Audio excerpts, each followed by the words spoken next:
Good afternoon. My name is Brett Robinson. I'm in the McGrath Institute for Church Life here at Notre Dame, and I am honored to be moderating this panel on Deceit, Desire, and the Novel, Rene Girard, and the Moral Imagination.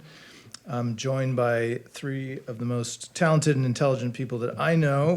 To my right is Tara Isabella Burton, who is the author of several novels, Social Creature, The World Cannot Give.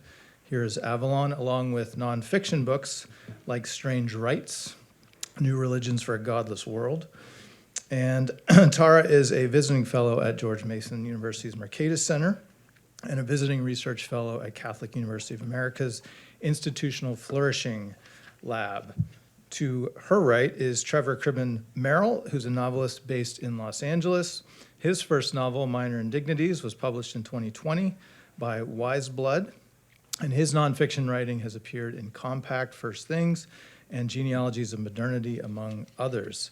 And finally, at the end, and certainly not the least, Michael Murphy of Loyola's Hank Center, the director of the Hank Center for the Catholic Intellectual Heritage at Loyola. He has written on Balthazar on postmodernism, Catholic imagination, and his current project is a monograph called The Incarnational Realists, Catholic Fiction, Poetry, and Film, 1965 to 2025. So we're going to begin with Trevor, and we'll have time for presentations from each of the panelists, and then some time for discussion among the panelists, and then some time for questions from you all. So please join me in welcoming our panel.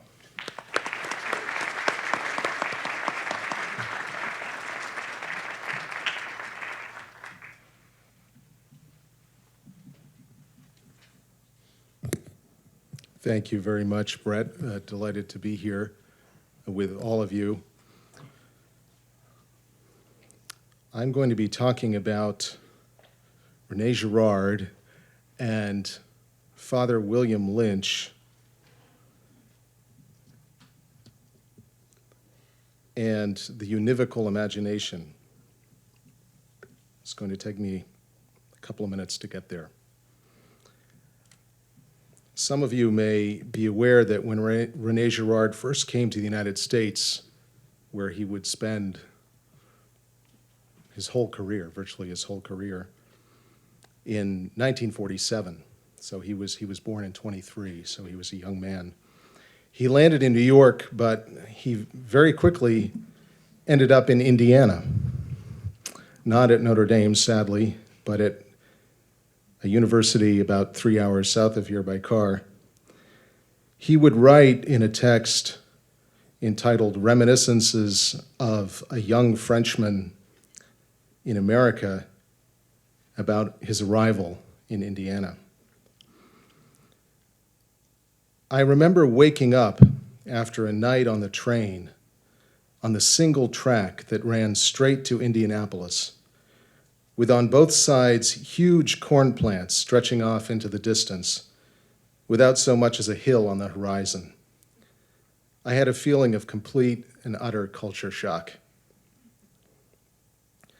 Girard would go on to do a PhD in history at Indiana University, and he also began teaching there French language and a little bit of French literature as well. And it was there that he would meet his wife, Martha, who is from Indiana and who is still alive. Girard died in 2015. It was also there that Girard would begin to work on a campus novel set in the fictional American town of Bloomingdale and featuring a 25-year-old French instructor named Gilles Bernier. He worked on the novel throughout the early and mid-1950s. He was fired from Indiana University, apparently because he wasn't publishing enough academic articles. And it would be rank speculation to suggest that his poor publication record had anything to do with his literary projects, so I won't speculate. But he quickly he landed on his feet. He found teaching jobs, first at Bryn Mawr, and then at Johns Hopkins, where he was awarded tenure in 1957. And that was the same year, and I don't think it's a coincidence, that he set aside his literary projects. He stopped working on his novel, and he would never work on it again. But he did put the manuscript pages in a box that was labeled very important papers, and that he took with him from Bryn Mawr to Johns Hopkins, from Hopkins to Buffalo, from Buffalo back to Hopkins, and then out to Stanford University in 1980, where he would remain for the rest of his life. And I think that says something.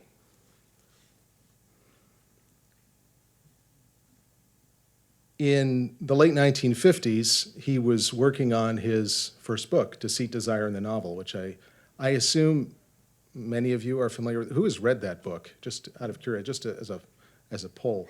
Really? Okay, it's not as, I live in a bubble where everybody has read that book.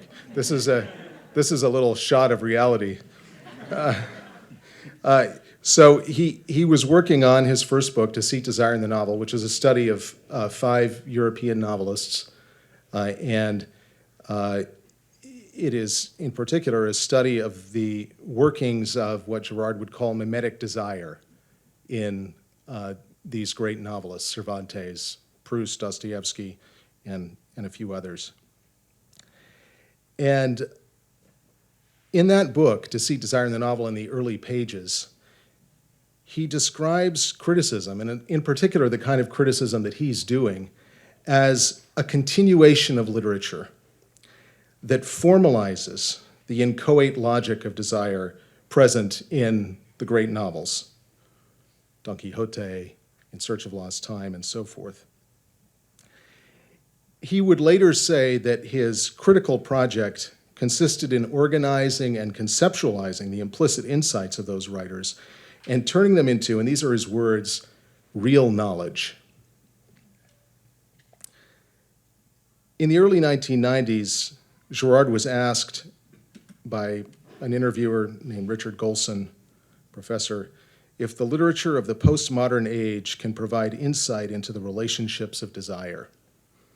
And Girard replied, I cannot help feeling that up to a point, the presence of mimetic desire and its operations have become so obvious in our century that their revelation is no longer the achievement it used to be. I feel that the time for description is over. In other words, the time for writing novels is over. And the time for systematization has arrived.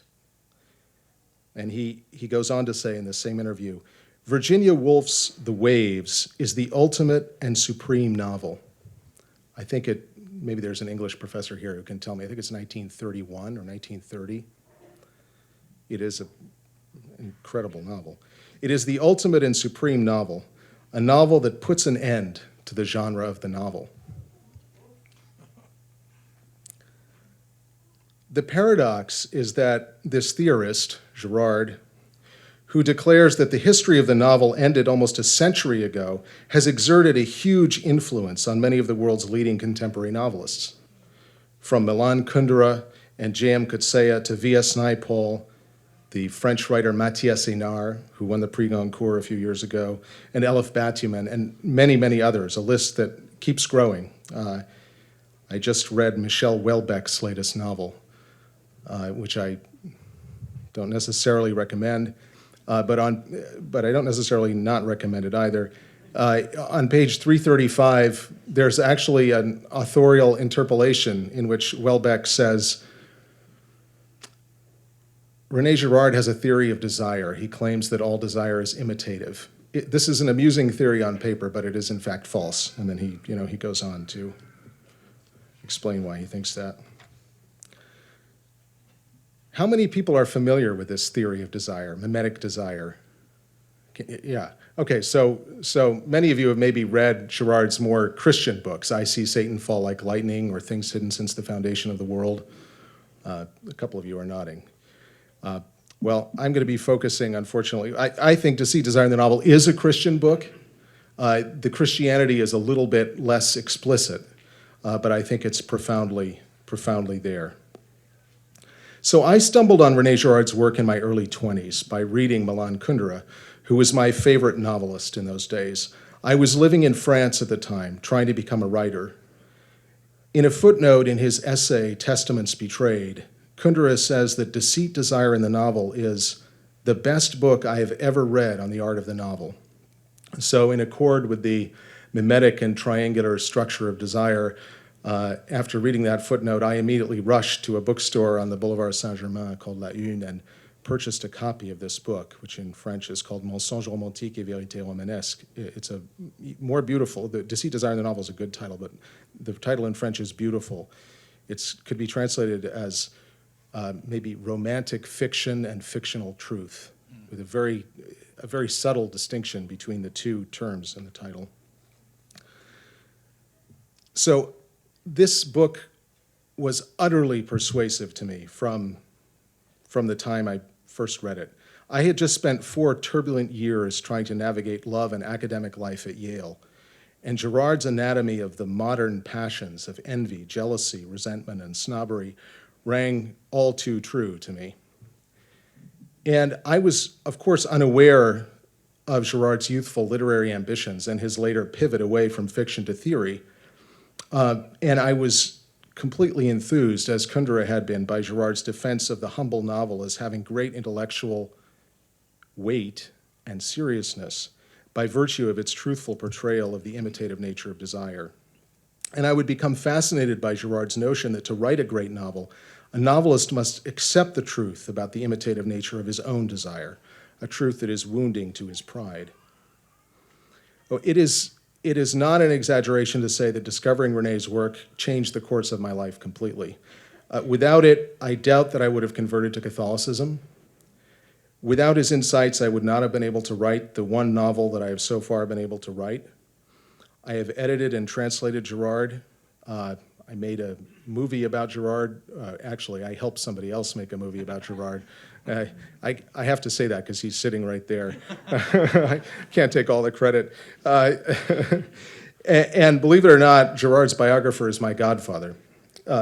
So I am, as I said, in a kind of Girardian universe. But it is also the case that Girard's theory has been, for me, the occasion of the greatest artistic and intellectual perplexity of my life. I've already mentioned Milan Kundera, the Franco-Czech novelist who wrote The Unbearable Lightness of Being. In 1989, Kundera and Girard had a conversation on French radio.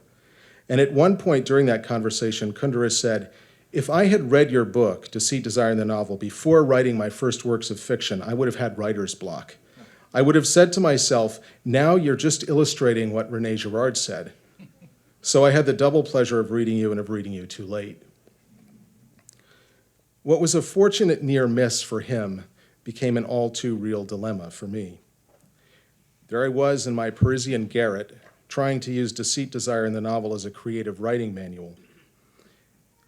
You might have thought that Girard's theory would have enabled me to reverse engineer some kind of literary masterpiece, but quite the opposite proved to be true. I found myself extremely frustrated, completely stuck, and the paralysis lasted for years. I assume that at least some of you, and I know some of you here, know William Lynch's book, Christ and Apollo. Has anybody read this or even heard of it? A smattering of you. Joshua Rene actually brought out an edition of it, and I don't know if Glenn Arbery's here, but he wrote the introduction, so that's at least 2 people.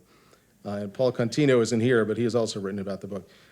So this book was published the year before Deceit, Desire, and the Novel, as if the antidote to Deceit, Desire, and the Novel already existed. And it's a defense of the sacramental and the Catholic and the analogical imagination. But Lynch also talks about another kind of imagination, which he calls the univocal imagination. And I think that the reason Girard's theory was a stumbling block for me, and by the way, it has been at once an inspiration and a stumbling block for many writers, is that I had a bad case of the univocal imagination. And I think it was partly Girard's fault. So the univocal imagination, I'm not a philosopher, I'm not even, I'm just going to talk about this idea from the point of view of somebody who was incapable of writing a novel. The univocal imagination is about sameness. In the modern era, we have granted a great deal of prestige to abstraction as a mode of knowledge. We find some common element X in a set of phenomena, and we abstract X out of those elements to arrive at a very clear, well-defined idea. And since Brett is telling me I have 2 minutes, I'm going to speed up and summarize a little bit. So I think Girard's theory is an example of the univocal imagination. So he takes all of these different novels, and at the time that he was writing his first book, formalist literary criticism was in vogue, and the idea was you look for what's unique about each book. He was looking for what was the same about each book. And then he took that common element X, which was mimetic desire, he abstracted it out, and he created this beautiful and powerful and fascinating and interesting concept of mimetic desire. But the problem, as Lynch sees it, is that when you try to take this concept and bring it back down into the world of the imagination, it creates a kind of dissociation. And I'm going to conclude by just reading a paragraph from Lynch's book. The univocal imagination, writes Lynch, can only produce an extrinsic relation between the many image materials that are its lifeblood and the unity it ambitions to produce out of any particular complex of images and events. Metaphors, images, symbols, events are reduced in function to the levels of illustration and example. These are themselves reduced in their content to what is purely relevant to the original isolatable insight of the imagination.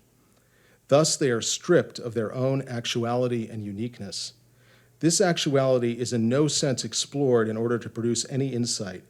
Rather, the vision is imposed from above. Of this kind of act, we may therefore say that the essential work of the imagination is accomplished at its first stroke. Everything else is no more than an illustrative addendum. So I think this brilliant passage from Lynch can help us to better understand Kundra's statement. If I had read your books, I would have been blocked. I would have said to myself, now you're making an illustration of what Rene Girard wrote. And it certainly helps me. There's also a cure for it in Lynch's book, but maybe we'll get to that later.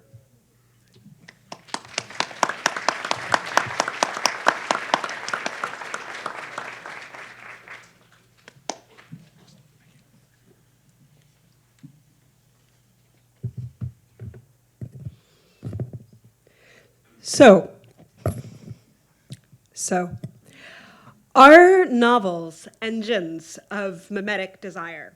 In other words, do they provoke in us a desire for things we should not want, and more importantly, lives we should not lead? Is the desire to live as a heroine of a novel, to be the protagonist of one's own poetic life, something that the reading of the novel inherently provokes? And if so, is a novel nothing but a kind of advertisement for the simulacrum of meaningfulness? And sometimes, I think the answer is yes. Certainly, as a young teenager, my love of reading was inextricably bound up with my desire to live a novelistic or a poetic life, as my teenage-era LiveJournal blog posts will attest to. I'm so glad somebody here still remembers LiveJournal. My love of reading was absolutely bound up with my desire to enter a fictional world, but it was also, and I think much more so, bound up with a desire to be worthy of a certain kind of aestheticized attention. And many years later, when I read Gustave Flaubert's 1856 novel, Madame Bovary, I found myself discomfitingly recognizing my younger self. Not because my life resembled the plot of Madame Bovary, but because the first thing we learn about Emma is that what drives her is her lifelong attempt to find out, quote, what one meant exactly in life by the words felicity, passion, rapture that had seemed to her so beautiful in books. Reading for Emma is functionally window shopping for an alternate life she wants to lead. When she reads the work of Sir Walter Scott, for example, Emma forms in her mind's eye an image of herself as a Scott character. Emma concludes that she, quote, would have liked to live in some old manor house like those long-waisted chatelaines who, in the shade of pointed arches, spent their days leaning on the stone, chin in hand, watching a cavalier with white plume galloping on his black horse from the distant fields. And it is precisely this speculative desire for an unreal future that propels her into a series of adulteries. So too, another of the 19th century's most famous literary adulteresses. In Tolstoy's Anna Karenina, written about 20 years later, novel reading likewise propels our protagonist into adulterous desire, this time with Count Vronsky. And this sort of first incident that leads to an affair happens immediately after a scene where she is on a train reading a novel. Anna read and understood, Tolstoy tells us, but it was distasteful to her to read. That is, to follow the reflection of other people's lives. She had too great a desire to live herself. If she read that the heroine of the novel was nursing a sick man, she longed to move with noiseless steps around the room of a sick man. If she read of a member of parliament making a speech, she longed to be delivering the speech. And here too, the readerly imagination is functionally exercising speculative desire. Anna wants, through reading, not just to be someone else, but for her own life to take on novelistic importance. The desire to be someone else, the desire for a life that fits the contours of grand narrative, is linked here too with the erotic and the adulterous, the desire for the partner one must not want. So one potential conclusion to be drawn here is that novels are by their very nature dangerous and that they kindle in us a speculative imagination that point us in the direction of unreality and through unreality to sin. The problem with this is that I am a novelist and I really like writing novels. And so self-serving though it may be, I can't bring myself to believe, despite centuries worth of actually quite convincing philosophical writing, and in fact my own teenage experience, that this is all novels can do, or at least that this is all good novels can do. And when I try to solve this problem for myself and get outside of this sort of self-serving narrative of, well, I really hope novels are okay because I really like writing them, one clue actually comes from my experience of reading Anna Karenina and Madame Bovary. Because, and I can say with reasonable confidence here, I think they're good novels. I think we can all sort of agree on that, mostly. But I cannot say, reading them at 34, I, again, can't speak for what it would have been like to read it at 13, that either novel provokes in me any kind of pornographic desire or avaricious desire or speculative desire to be someone other than myself or to have things that this other self should have. And I don't think I experience the novels in the same way. For what it's worth, I find, and I think this is just a stylistic point, when I read Madame Bovary, I do feel like I am Emma Bovary, that I feel sort of called to account as myself. When I'm reading Anna Karenina, I find I see Anna much more sympathetically, precisely because I see her more as a close friend, as someone I care for whose decisions the novel helps me to understand as human and flawed. So I think there are different ways a good novel can kind of provoke us into the experience of a character. I like to say, and I can't really defend this, that Madame Bovary helps us to see our own sins, and that Anna Karenina helps us to forgive other people's.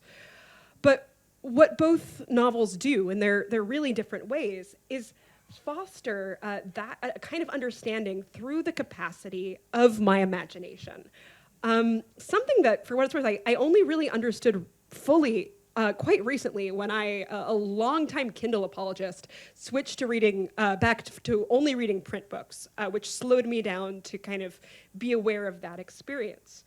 Both novels demand of me a certain kind of speculative capacity, one that encompasses both seeing these characters in my mind, but also experiencing their emotions overlaid upon my own, as if I were an actor performing a monologue written for a character on the stage. I'm both watching them and sort of practicing becoming them at the same time. My speculative capacity, my imagination, the same imagination that for both Emma and Anna turns towards the curated cultivation of their self-image, here actually breaks apart the existing image I have of myself and that I have of the world around me. It changes me no less than it changes Emma or Anna. But I think these novels change me for the better. And this, I think, is where the moral imagination comes in. And it's precisely because I think so much of sin lies in our imagination, our capacity to want to be, or to have, or to create narratives for, or about ourselves, or about how the bad thing we just did was actually good, or about how the way we just failed was actually completely a success. All of these narratives are functions of a certain kind of imaginative self-deception. And so the novel, which is something that basically plugs straight into our imagination, can be both the site or occasion of sin and the best technology that we have to investigate and think about what sin actually is. It's a story played out in that part of ourselves that is always telling a story, forcing us to tell a story that is not, at least in that moment, our own, rivaling the stories we're always telling ourselves about ourselves. And what this means for me as a novelist, I think, is that I can't get away with telling stories that cater to our self-deceit, stories that feel true or sound true because they affirm certain kind of comfortable narratives we have about ourselves, or the kind or the class of educated or sophistic or even Catholic readers that we are. I think to enter into the imaginative experience of another person or another character, be it Emma or Anna or Vronsky or Karenina or Charles or Kitty, cannot simply be, as it is for Emma, putting on their fancy clothes, or even as it is, perhaps more understandably for Anna, experiencing the excitement of living a life with more action than our own. The challenge of reading novels should not be reading ourselves into a novel, but allowing characters and other narratives to enter into the illusory imaginative realm of our own selves, a realm whose illusions bad novels can bolster, but I think that the great ones can destroy. Thank you.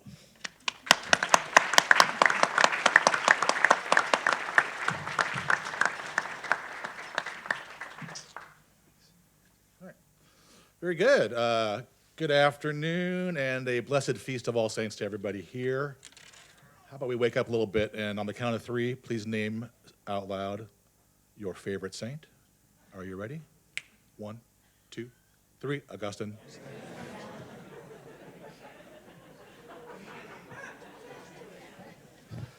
Bernanos, member from the Diary of a Country Priest. The only tragedy in life would not to become a saint. Patricia Highsmith and Flannery O'Connor met in 1948 at Yaddo, a colony for artists and writers in upstate New York, founded in 1900. O'Connor, 23 at the time, was fresh out of her 2-year stint at the prestigious Iowa Writers Workshop, and Highsmith, 28 at the time, gained entree into Yaddo thanks to her friend, largely, Truman Capote.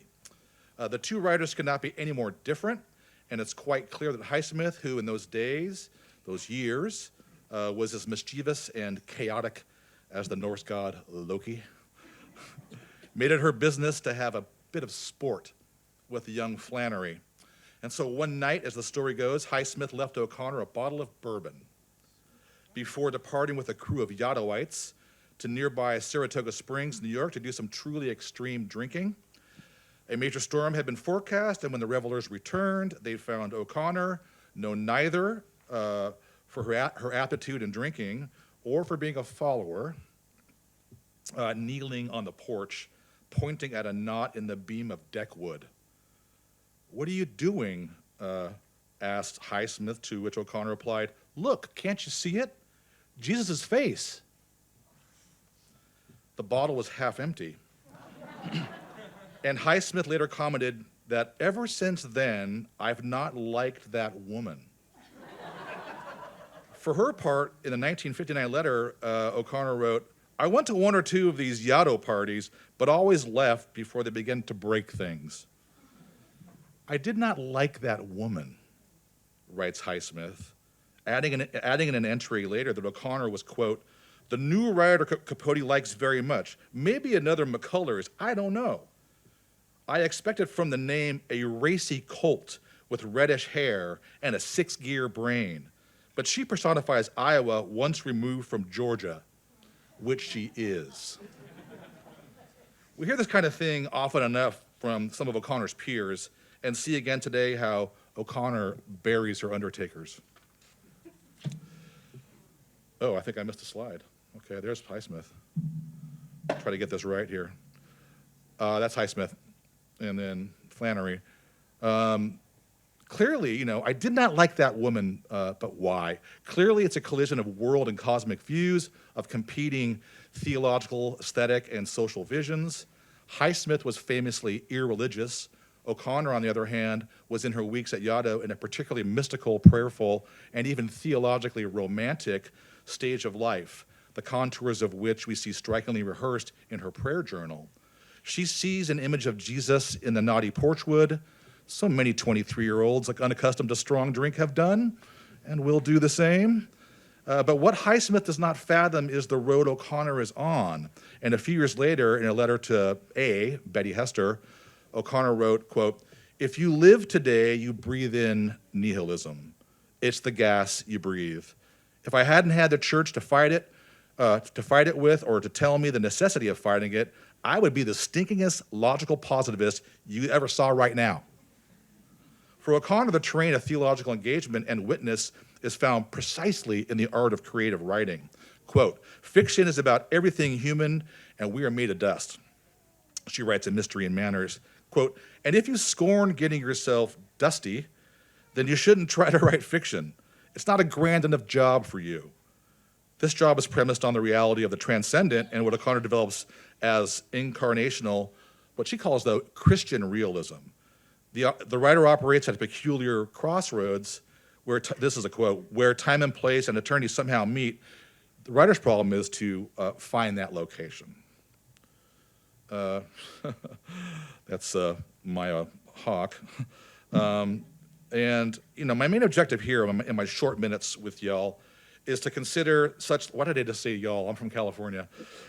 Anyway, talk about mimesis. Is to delineate and amplify the mimetic impulse at work in these locations, focusing especially on Highsmith's finely drawn grifter, Tom Ripley, who we first meet in her 1955 novel, The Talented Mr. Ripley, and then situate these distinctions against the limits of mimeticism, particularly in what is reserved for the mystery and, quote, domain of transformative grace, especially as rendered in Christian realist terms by O'Connor and her would-be grifter Hazel Motes in her first novel, Wise Blood, from 1951.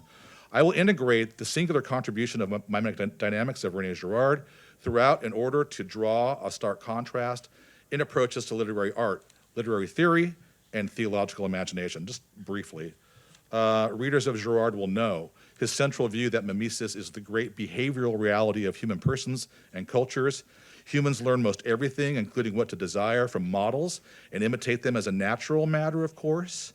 While mimesis, according to Girard, is neutral and part of our anthropological machinery, its effects, especially in the realm of desire, tend to be explosive and unbridled. And history is largely a tale of the dramatic expressions of mimetic performance and disruption. Imitated desire can often lead to bonds of friendship and love. But the structure has a two's company, three's a crowd triangulating quality about it, which often leads to deceit, instability, and conflict. When objects of desire cannot or will not be shared, violence is sure to follow. And Girard has shown us this in so many ways. Girard establishes the power of mimetic dynamics in Deceit, Desire, and the novel, the self and other in literary structure. Trevor's French is much better there. But that's a game-changing text for literary theory when it came on the scene in 1961, and no less so today, really. His insights, especially about the dynamics of mimetic desire that undergird and propelled Don Quixote, Madame Bovary, and Julien Sorel in The Red and the Black from Stendhal, were and remain today a revelation. In Girard's last work, Battling to the End, his mimetic theory is in a full 60-year bloom. Girard, whom Stanford's Robert Pogue Harrison dubbed, quote, the prophet of envy, suggests persuasively how in the digital age, the mimetic loop is contracting at an alarming clip. Digital technology was supposed to expand agency, knowledge, and freedom, and in some cases it does that, but so many communication technologies seem to engender just the opposite. Auto-exploitative patterns we see of engagement based on mimicry and algorithmic nudging. Overwhelmed by dubious models, mimetic dynamics in this setting reproduce a mostly negative contagion, a kind of Tinderization that is intoxicating and disintegrating everything from interpersonal relationships to local expressions of community, to the stability of global democracies, through the speed and apparatus of technocratic and social media networks. As Girard observes in Deceit, Desire, in the novel, quote, "The distance between Don Quixote and the petty bourgeois victim of advertising is not so great as romanticism would have us believe. The mimetic whirlwind spun by ubiquitous advertising, precisely because advertising most often nudges us towards the objects of vacuous, bourgeois, consumerist desire, as opposed to, rather than, virtue and spiritual health, is precisely what is rendered by Highsmith through her character Tom Ripley. Ripley is a criminal of cunning who gets away with murder. He appears charming and literate, but he's a rank fraudster. It's insidious, writes Roger Ebert, the way Highsmith seduces us into identifying with him and sharing in his selfishness. This, of course, does not stop us from signing up for the ride, and Girard shows us why. Ripley's serial devouring, I love this image, by the way. That's so the mimetic waves are in full bloom. His serial devouring of the models he first imitates is a clinic in classic mimetic desire. On the other hand, the limits of the form of mimesis, especially in the expert rendering of transformative grace, Via Negativa by O'Connor in Wise Blood, discloses one way it might look when the immanent frame of the mimetic cycle is disrupted and resisted, especially by what O'Connor called advents of gracious catastrophes. Such ruptures are, of course, theological in nature, what Girard will later call conversionary mimesis, or healthy contagions. Let me now, by way of example, present a couple snapshots. Sorry if I'm going fast here, I don't want to, anyway.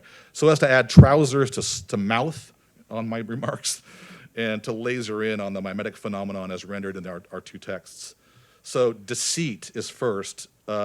Tom's mimetic pathology is established over and again in the talented Mr. Ripley. We learn early on that as an adolescent, Tom cops the identity of his uncle by cribbing his college degree and faking an education. Later, he impersonates scores of others by forging ID cards and deceitfully cashing their checks.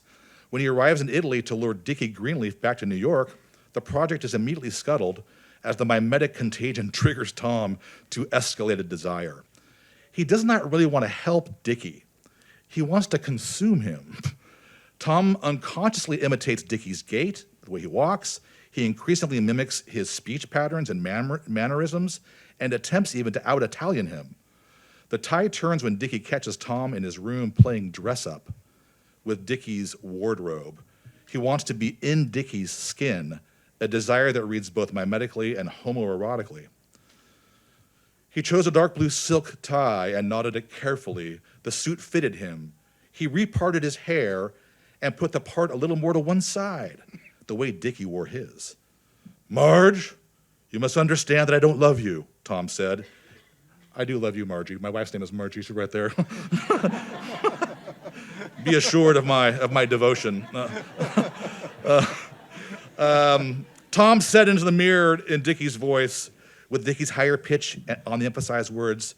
Tom turned suddenly and made a grab in the air as if he were seizing Marge's throat. He shook her, twisted her, and sank lower. She sank lower. "You know why I had to do that," he said, still breathlessly, addressing Marge. "You were interfering between Tom and me." Undetected, Dickie enters the room and discovers Tom in the heyday of his mimetic fantasy. "What are you doing?" He asked Tom, and the only response Tom can muster is a low-grade amateurish evasion, a mistake he will not make again. Thwarted, there is only one option available in the dynamic of misplaced mimetic desire. The model has become the obstacle, and following Girard's insights, when objects or models of desire cannot or will not be shared, they will be destroyed. You got to see this Netflix thing by Zalian. Awesome, beautiful, and it's a Caravaggio thing that's totally ingenious. That's not in the novel. It's art responding to art. Okay, just a bit here. I'll make sure my time's okay. Yeah, maybe 5 minutes, Brett. Okay.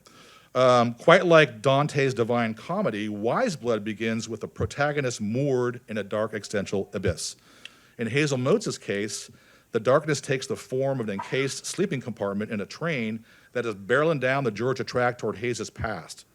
Part of Hayes's itinerary is to undo the psychological manacles of his Christian upbringing, what he perceives to be a cultural prison of Southern evangelical culture. In his quest for freedom, Hayes rejects his existential condition, and he begins to attempt to lawyer his way out of any need for redemption. He cleverly inverts the pattern of salvation and founds, famously, the church without Christ. However, in the course of his journey via negativa, Hayes comes to learn the fallacious impossibility of his ecclesial enterprise. At the same time, Hayes's pilgrimage is in essence a gracious dismantling of mimetic desire, and so the novel itself becomes a study in the limits of mimesis. Hayes is an early appearance of Karl Rahner's future Christian, a person who will be a mystic or will not exist at all. The future of Christianity is that either we'll be mystics or we won't exist. That's pretty serious. Machado says something like, caminante no hay camino. We go by the way of which there is no way. Pilgrimage is the thing in Wise Blood, and its mimetic qualities are striking. The novel is filled with so many signs, so many travel signs, so many nudges towards a certain kind of journeying, so many erroneous advertisements that elicit imitation and stimulate desire. There are signs that point to Talkenham, signs that say peanuts, Western Union, Ajax, taxi, hotel, candy. Signs that tell of the sad Jim Crow realities that pulsate still today. Men's toilet, white. There is one road sign that stops Hayes in his tracks. Woe to the blasphemer and whoremonger. Will hell swallow you up? I believe I saw this sign on the Indiana Toll Road as I drove here from Chicago. This sign is followed quickly in the next pages by the sign, Jesus saves. And this stops Hayes in his tracks, and he stops traffic. A truck driver says, move along. Hayes says, take your hands off me. Can't you see I'm reading the sign? The place to where Hayes is drawn will not be found on the map of counterfeit signs or by the imitation of false models or in response to borrowed desires.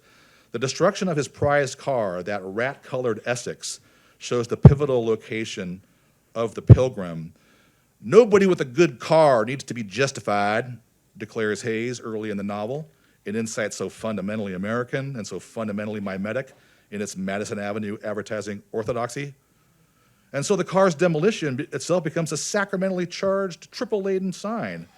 The Essex communicates, as a vehicle, Hayes' yearning for home. It conveys as the mobile pulpit for the church without Christ his desire for freedom from sham versions of Christianity. It makes way, and it's being destroyed by a state trooper, for the authentic mystical communion via negativa with God, which is his heart's deepest desire. Some of those road signs. In 1977, Hans Urs von Balthasar, while generally supportive of Girard's innovations, wrote a pointed critique of Girardian theological anthropology, following after, in many ways, the Jesuit philosopher Raymond Schwager. Here's the quote from Theodrama 3. Girard's synthesis is a closed system, since it wants to be purely scientific, jettisoning all, quote, moribund metaphysics. All philosophy is secularized religion. There is therefore no such thing as a natural concept of God. Now here's a cautionary though. In early Girard, we might see, as Balthasar does, mimesis as a closed system. But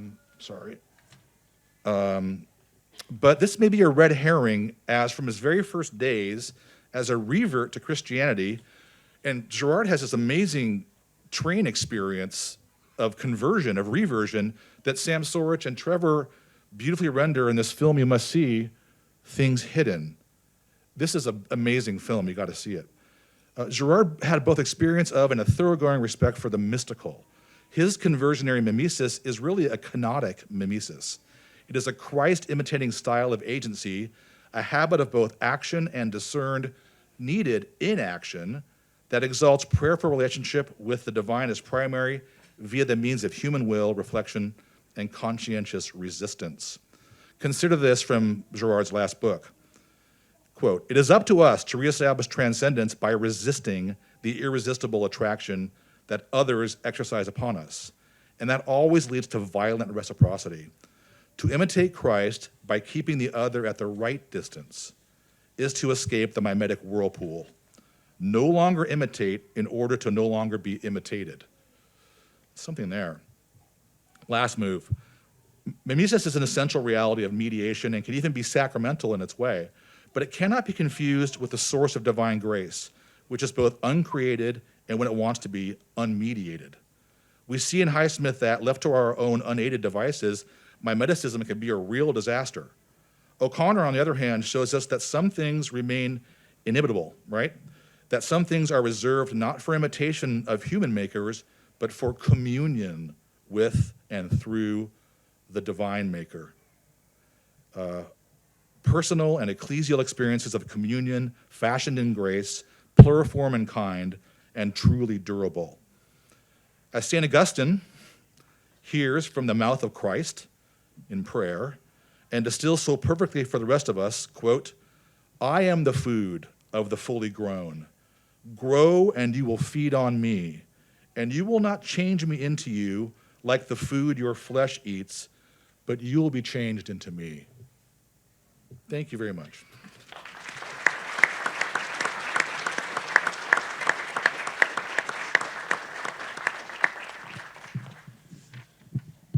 So we have some time for discussion and questions, and maybe we could start with our panel speaking to one another.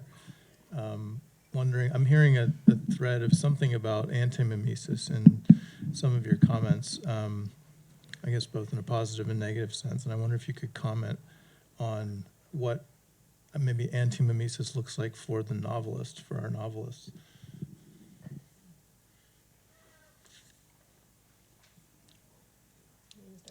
Sure.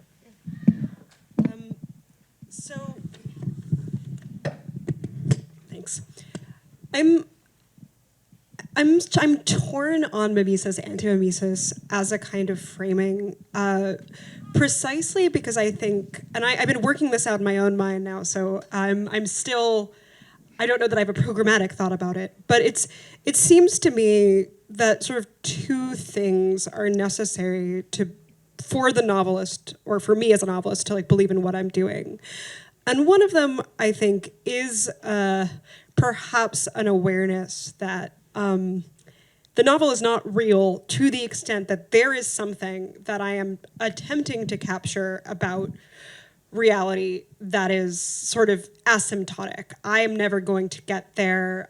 Any novel kind of contains within it the seeds of its own destruction, insofar as I think there is something about the novel that is always about incomplete or false stories.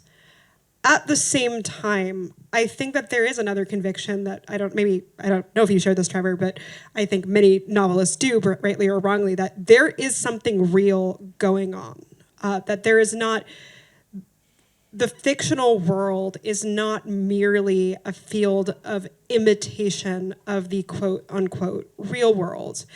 And sort of downstream of that, I think there is one way of making sense of that, which is this sort of particularly romantic 19th century notion that the artist is a kind of God and that we are creating some kind of other reality in the sphere of artistic creation, and then you get your sort of Frankensteins and your literary Frankensteins and a whole bunch of sort of excited Gothic good stuff downstream of that, or evil stuff, depending on where you take it theologically. But I think that there is also some kind of sense that what is being created is, again, not pure imitation, is real or has a kind of reality to it, but is not a parallel to human creation. And I think that's where actually the idea of mimesis, useful up to a point, or the idea of mimetic desire as we find in the novel up to a point falls short, and that is everything about every part of the process, from the reader, the writer, the language that we're using, the generic and linguistic and story forms that make things intelligible, all of these are not quite, belong to something that is not quite in the realm of imitation, but is not quite in the realm of individual creation. It's all kind of co-created. We're working within the realm of culture is always a little bit both, or we're always sort of subject to it, not subject to it in some way. And I think it's only when kind of the novel, when I think of the novel as something that's within a social form, but a social form that's kind of wedded to other realities, or that the sort of weird nature of being human means being in culture and also creative, that seems to be where something good starts. And that's all I got. So Trevor, get me out of this problem. So there was a panel this morning. I can't remember what the title was, but it was Joshua and James Matthew Wilson, Ryan Wilson, Katie Carl. I'm probably leaving somebody out. I'm sorry about that. But Ryan Wilson talked about the need to unlearn in Flannery O'Connor's case, it was the nihilism, right, that she was swimming in, that was in the air. I think today, I mean, certainly there's still a lot of nihilism in the air, but I think maybe it's a kind of Manichaeism that we have to unlearn. And certainly, with regard to your question, Brett, about, well, I take it that by anti-mimetic you mean like how do you sort of escape these dynamics? I think William Lynch was really helpful for me in unlearning whatever aspect of Girard's theory contains a kind of Manichaean or Gnostic tendency. And I certainly I would never reduce it to that, or even say that that was his intention, or even that he actually arrived at that. But there is he leaves the door maybe cracked open to that. And I think that little excerpt that Michael gave from Wise Blood, where Hazel Moses says, I'm reading this. Can't you see I'm reading this sign? I mean, Flannery O'Connor was the master. She's the only one, but I think maybe more than anybody else, she was the master of a kind of spiritual double entendre, where she could talk about literal things and spiritual things at the same time. And that is the sacramental imagination at its most complex and refined. And I think for me, that's the escape route. Paradoxically, it is not an escape. Right. Yeah, I'll just add, just because it's Lynch, the univocal's the first stage, then he puts it against the equivocal, and then he ends up with the analogical, not to get pedantic or wonky. But the analogical is where you want to be, because you can hold these things together at the same time, right? And that's the dynamic. And it always bums me when I say that, because I'm from California, and they took the analogy section off the SAT like 25 years ago. And if you want to think right, you have to know how to be an analogical thinker and to be trained in that. So much work on that. So maybe one other, just a quick comment with regard to what you were talking about, Tara, about reality and unreality, and is what we're doing as fiction writers a reproduction of reality, copying of reality, or are we doing something else? Are we creating reality? In the same vein of unlearning, a book that I've been reading recently that's been very helpful to me is Daniel McInerney's Beauty and Imitation, a philosophical reflection on the arts. And it has not so much reminded me as simply opened my eyes to this other dimension of mimesis and imitation. And it really helped me to get beyond the Eric Auerbachian view of mimesis that I think Rene Girard was very influenced by, because he was reading Auerbach's classic and entirely worthwhile and indeed brilliant book, Mimesis, as he was working on his first book. But in the Aristotelian Thomistic tradition, imitation is not just a copying of reality, but a picturing of what is intelligible in it and a clarifying representation of it. And in that sense, even though something like a cartoon or a caricature is not, it doesn't really look like what you're doing is copying or imitating reality, you are imitating reality in the Aristotelian sense. You are picturing some intelligible dimension of it that is in fact clarifying, such that that cartoon, as deforming as it is of the thing you might see in a photograph, might actually give you a more profound insight into the essence of what was being represented. Just to chime in, I think that kind of understanding of, I think you have to have a certain understanding of reality to also have an understanding of art as capturing reality more than imperfectly. Which is to say, I think if it's the equivalent of saying, well, a photograph is the closest thing as possible to capturing reality in one sense, and therefore, there's a hierarchy of the arts such that, Botticelli's portraits are kind of obviously worse at capturing reality than a photograph. And I think, if you do have a sense of reality as being perhaps self-evident or empirical, or I don't want to sort of go into, well, it must be because you're nihilistic in a certain way or materialistic in some sense, but I do think the question of how much reality can be captured, quote unquote, imitatively, also rests on an assumption about what there is in reality that is not kind of visible, immediately visible to a person who is sort of walking around the world. Let me add here, because we were in a panel I was in. This is the best thing about this conference, by the way, is like you just start marinating in Germany and these ideas that are so beautiful.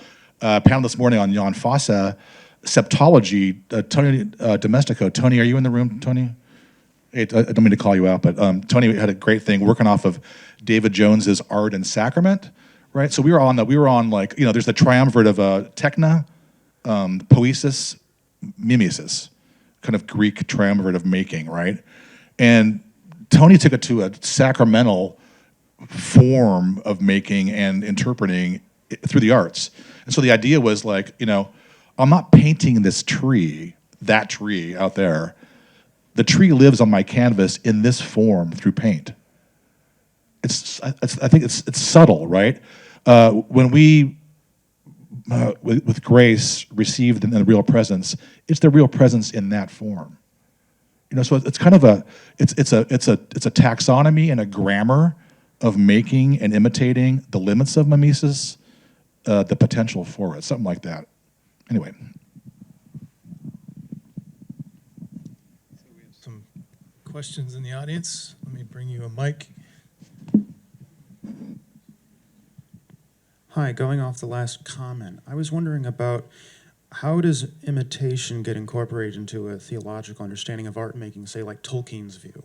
As Adam names the animals in the garden, we are deputized to build upon creation, not to just imitate reality or show what is, remove the negative bits in our soul by showing the follies of human beings in our depictions, but showing what we should inspire to, sort of moving towards the New Jerusalem in our art, and our art actually prepares the way for that. I was just wondering how that could interact with you guys applying Rene Girard's thought on this. It's beautiful. So Tolkien's going to say, well, that we're sub-creators, and he could be borrowing from Thomas and co-creators. But he says, like, I think in that essay, it's on fairy stories, is the famous one. We make by the law in which we are made. So there's the Imago Dei doing something, right? But then we have freedom. And then Tolkien, this is what he and Lewis go head to head all the time over this, right? Tolkien's an anagogical thinker. Lewis is an allegorical thinker, largely. So in that kind of, I think there's a freshness in The Lord of the Rings that rhymes, but it's original. So I think that's where freedom comes in and liberty in the arts, and that he's focusing on the arts. He's not trying to do like paint by numbers nonsense. This one's here, this character stands for, X. But that's what I would start there. But I think it's a very disciplined thing that Tolkien's doing, and it's really a fascinating question. So thanks for asking it.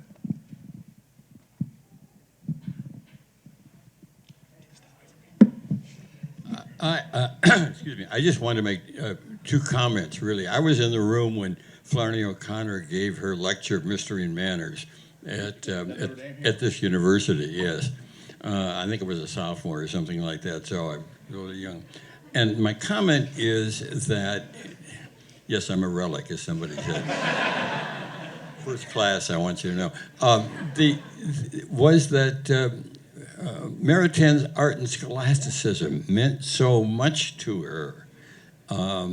The division between morality, making and doing, and she stressed that. whether it was ended up in her lecture. I don't think it did, but she talked quite a bit about that. The importance of Maritain at that stage, and then when he did his creative intuition in art and poetry. I remember Robert Fitzgerald telling me, he also said, he said, I asked him, is that the way it is? And he said, yes, it is. That's the way it is. And he wrote a little book later on when he on the Princeton seminars with Maritain. So I would just throw his name in there that way. And the other thing I wanted to make with respect to Ms. Burton's comments, and maybe it's just a very humble comment, I think. I remember writing on Scott Fitzgerald, and there was a time, there have been many times, many eras when everybody wanted to be Scott Fitzgerald, or at least be a character in Scott Fitzgerald's novels, and it was overwhelming in adolescence. And again, it was a professor at Notre Dame who was looking at my papers as I was writing up my undergraduate sort of dissertation, and he said, you've read yourself into Fitzgerald, now you're going to have to stand back and see what's actually on the page.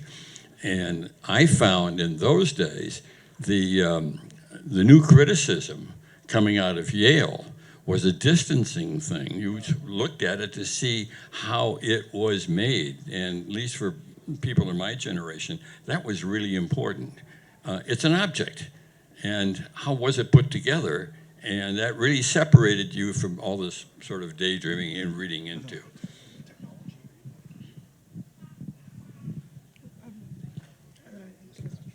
Yeah. Yeah, we can let that stand as an observation. Yeah.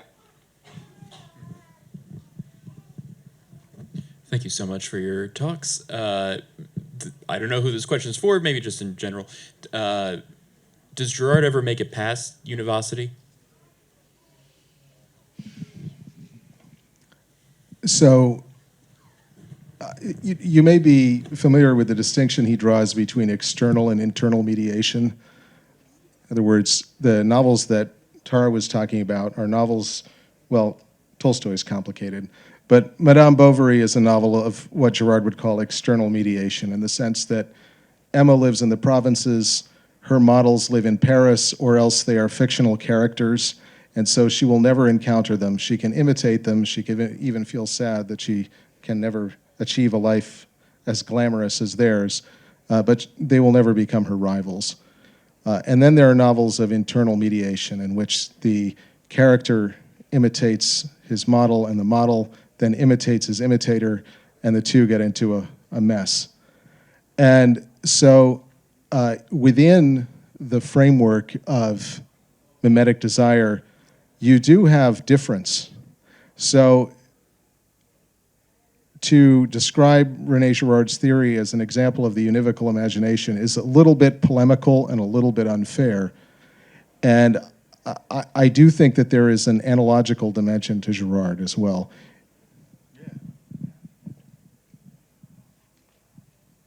Joshua, just please. Thank you all so much. This is incredible. You had mentioned, Trevor, that Girard described The Waves as the last novel. And in Deceit, Desire in the novel, there's a way in which he leaves out certain novelists who many of us could legitimately consider great. For example, Balzac, I think it's maybe 2 paragraphs. Because Balzac is not sort of demonstrating mimetic desire in the way that Girard understands it. So I'm wondering, he says that the novel comes to an end as a genre or a form, and yet we know that it doesn't, in the sense that people continued to write novels after Virginia Woolf. And I'm wondering, is there a way in which the descriptions of the deformations of desire, because I think that for Girard, right, the novel's gift is really a cathartic one, primarily. It purges you of desire rather than teaching you what you ought to imitate. Fundamentally, that's the gift. But so is there a new kind of rendering of the deformations of desire that comes forth after Virginia Woolf, and maybe even more pointedly in novels that are being written right now by major novelists? Thank you so much. I think Girard reproaches Balzac with depicting his social climbers after they arrive as looking at themselves in the same way that the people who see them up in a box at the opera look at them. And in other words, Rastignac arrives, he succeeds in being a social climber, and then he's happy. And for Girard, because the desire to reach the pinnacle of society is mimetically inspired, Stendhal is sort of more rigorous in showing that when you get there, you say, oh, is this all it is? I happen to think that Balzac's a greater novelist than Stendhal.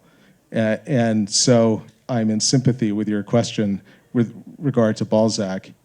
The title of my presentation was The Novel in the Age of Post-Mimetic Desire.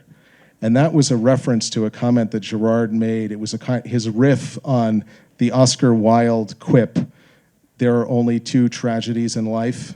One is to get what you want, and the other one is to not get it.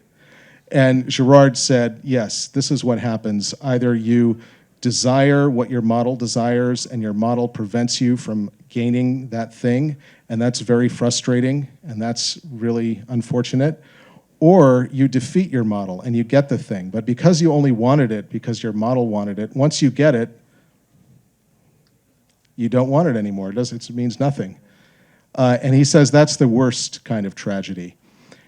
And so I think there are a number of novels today that are about that problem. Girard actually says that if that happens enough times to you, you get into a situation of post-mimetic desire. You can no longer desire. Your desire is exhausted. You're too blasé and jaded. You can't find a new model.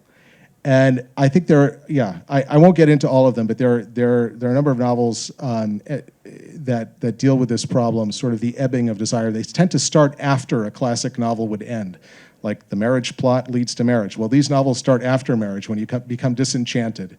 I think that there's a sense in which these novels are doing something that's very valuable. In other words, they're showing in the world of desire that has been unleashed this unwinding of desire towards a kind of painful lucidity. And so what they're suggesting is the disaster of undisciplined desire, the disaster of a life without limits, the disaster of a life without virtue.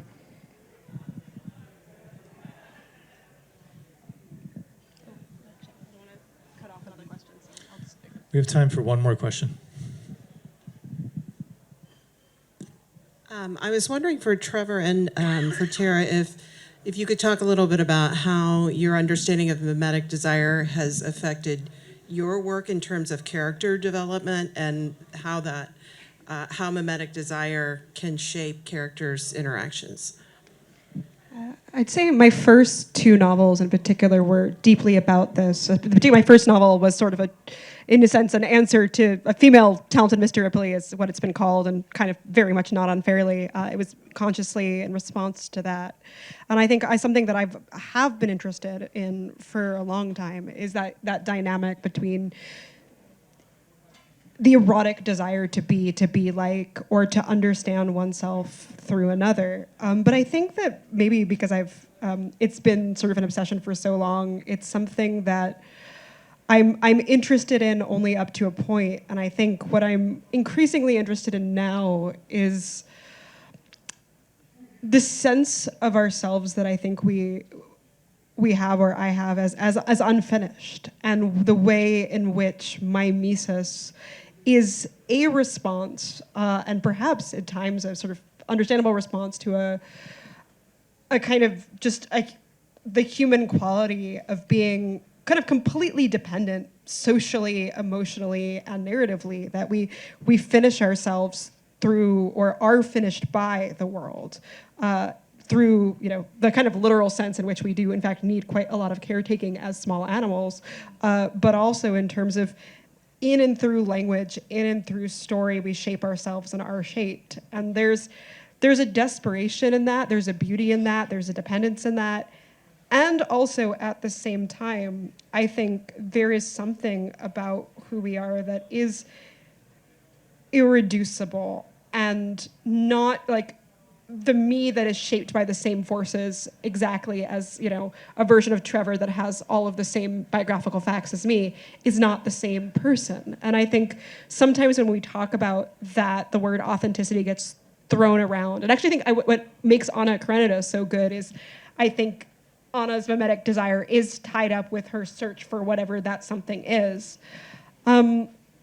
So I think as a novelist now, like the thing that I'm wrestling with in this novel that I'm very slowly working on now, very, very slowly, is at what point do we kind of, is the recognition of ourselves as unfinished a search for that finishing in another? To what extent is there something in ourselves that is not part, is there anything in ourselves that is not part of that process? I mean, I think that's a great answer to the question. I don't really have much to add. I will say that Girard helped me in a lot of ways in writing a novel, but in one sense, he helped me to structure my novel. He has some very pithy Aristotelian observations about novelistic structure, and the one I'm most fond of goes something like this. Every authentic novelistic development is a movement from mastery to slavery. It takes a little bit to unpack that. I don't think we have time, but I think that Aristotelian side to Girard is underrated. Thank you all for coming. If you would please join me in thanking our excellent panel today.